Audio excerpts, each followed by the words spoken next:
miles into France. You're what, 15 minutes from Paris? Yes. Ah, okay. I'm not actually in France yet.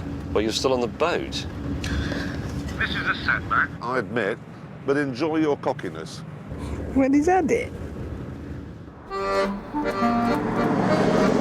Right, they are now arriving in Paris. Right, next train.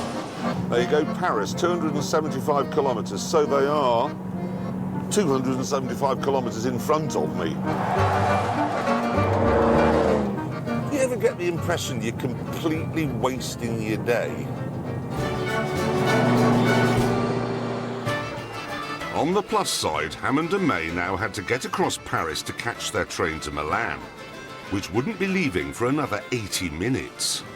1, 2, 3, 4, 5, 6, 7. That meant I could close the gap, and I had just the engine for the job.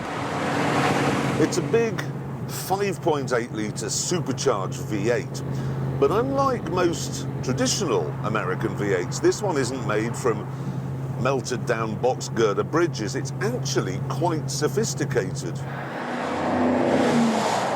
The block is made in Germany, where they know what they're doing. It's got plasma this and stellite that.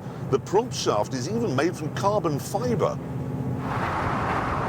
Hopefully then it won't explode when I introduce it to what we Europeans call speed.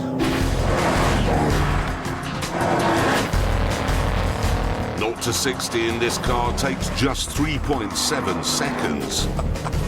And the top speed is 202.